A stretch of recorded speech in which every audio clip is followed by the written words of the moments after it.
What's your name? How old are you? And where are you from?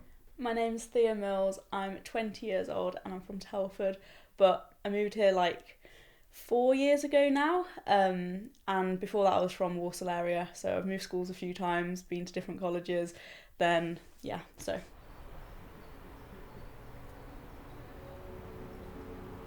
I would say my issues around eating began when I was around 10. It started with something called orthorexia, which is basically like the obsession of just only eating healthy foods.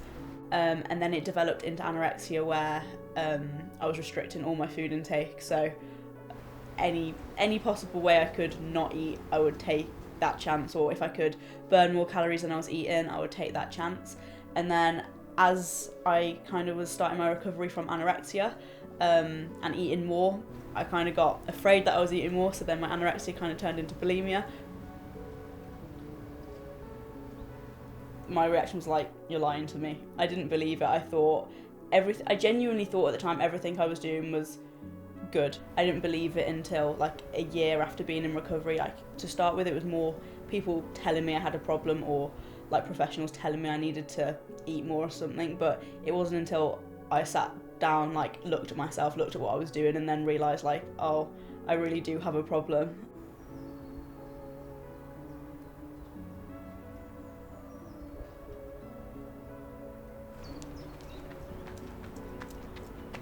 I wasn't acting myself. Like, you could tell, even looking back at pictures, you could tell I wasn't really there, and I was always thinking of something else.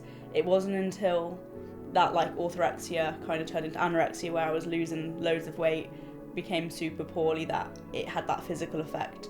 Like, I had to stop exercising, I got pulled out of school, I was always having blood tests, being like pulled in and out of hospital and stuff. Like, my body was shutting down on me. It's scary looking back at it.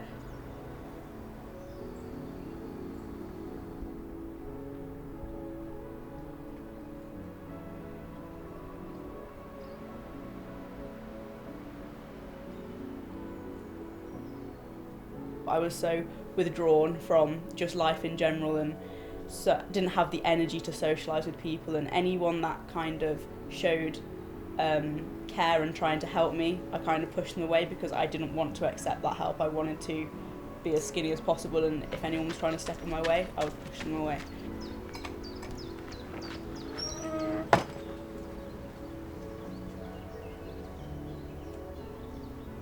Yeah, so when my mum took me to the doctors to like try and get help, they basically just said your body was shutting down on me, and it was a case. It was weird. Like, in the case, it was, they said if you don't eat this like bowl of Weetabix, we're gonna have to send you to hospital.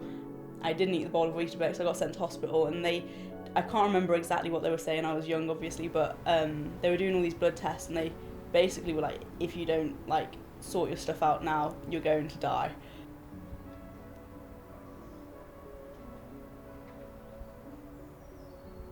I just had to focus purely on getting better. My heart rate was ridiculously low. Every time I stood up, I had to sit back down because I felt like I was going to pass out. Yeah, my body just, it wasn't coping. You don't realise at that age, especially, how unhealthy it can be going past that line of just losing a bit of weight. So I just thought everyone was lying. I thought everyone was overreacting, and I didn't believe that just from, I didn't see myself as poorly as I looked in my head, and when I looked in the mirror, I was still like fat or overweight or just looked healthy. So I just thought everyone was lying.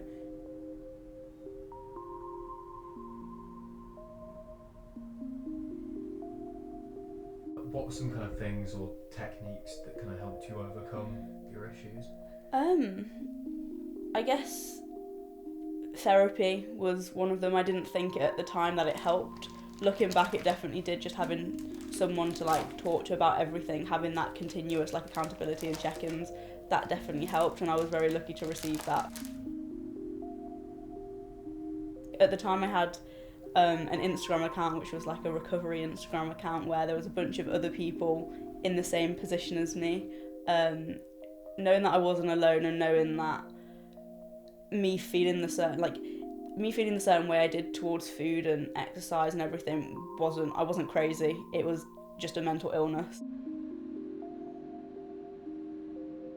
it had its downsides as well, because eating disorders are quite competitive.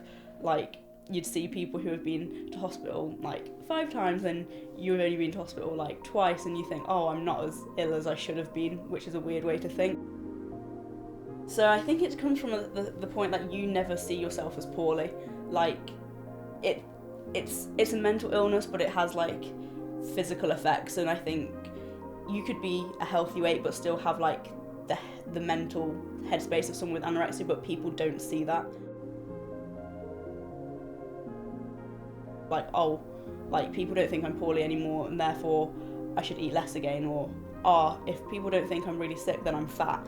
And your brain goes from like one extreme to another, and seeing people who have an eating disorder as well, who are slimmer than you, or who have been in more danger than you, or I don't know, eat less than you, or are afraid of more foods than you, you think that you should be feeling that way as well, or else you're not sick enough. It's all about being sick enough. And I remember there's been so many times where I was gaining weight and family members who are genuinely being nice, be like, oh, you look so much healthier. I would automatically take that as, you look fat.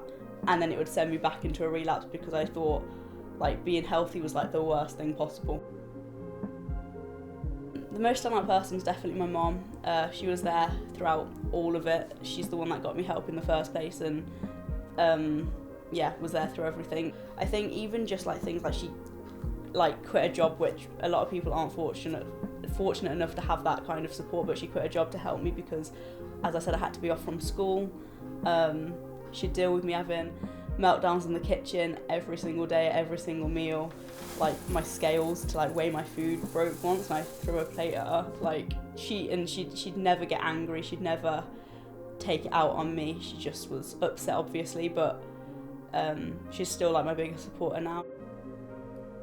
And my sister is in the same position as my mom. My sister noticed I was poorly before my mom was. My mom was kind of in denial. My sister's the one that pushed my mom to get me help. And my sister's been through similar things, so she understands, and she's definitely helped me a lot and pushed me to go out my comfort zone with foods, or take me to different restaurants, and she'd deal with me crying in restaurants over my plate and stuff.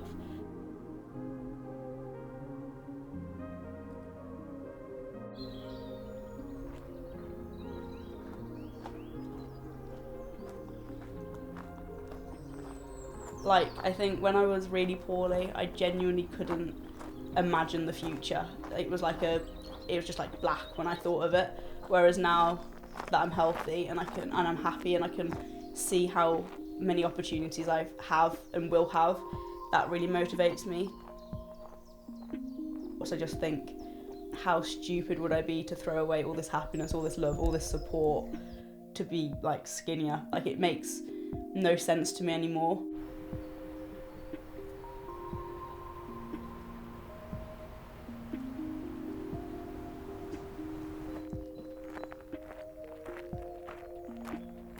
I see myself as lucky that I can exercise. I see myself as lucky that I can eat whatever I want when I want, whereas there's other people who that would be like their biggest dream to be able to do stuff like that.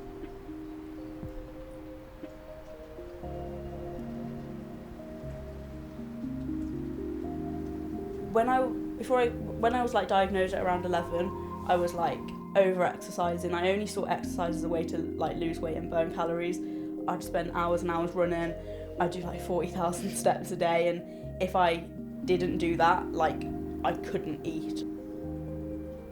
Throughout recovery, exercise got pulled away from me because I just wasn't healthy enough to do it. Like, I didn't have the energy, my muscles were deteriorating, my bones were as well, and it just wasn't good for me, which was hard. That was probably one of the hardest things to get pulled away from, because that was one thing I felt like I always had control of.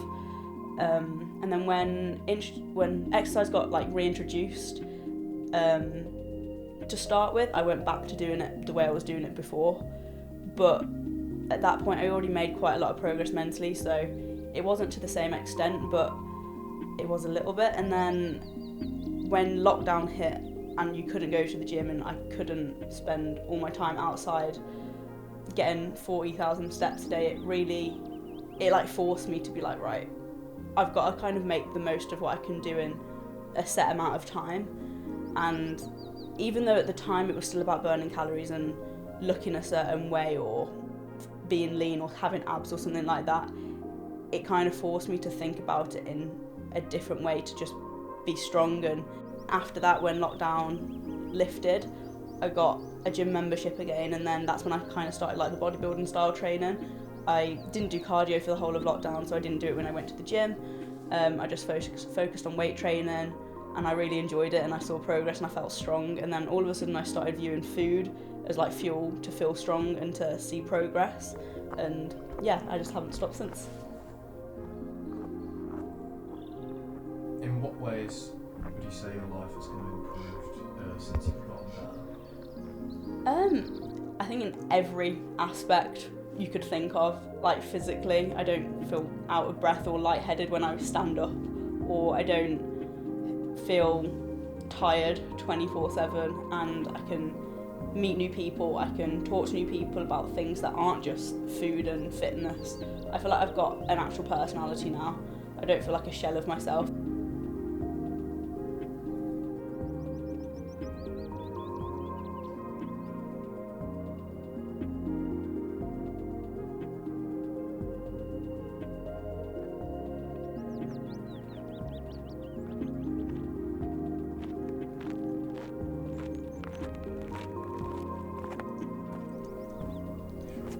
I would just say to like anyone who's struggling or who has struggled and thinking of engaging in those behaviours again, that it's never worth it. And I think as soon as you get past that point of thinking that being skinny or being underweight is the most important thing, you realise that it's really not. As soon as you've got other things in your life that you can find happiness and joy from, you realise how miserable you were at one point. And I think just keep going and like understand that every single person eats, every single person should exercise, and it's nothing you should be afraid of. It's nothing you should take to one extreme or another, and just be happy. Just be happy.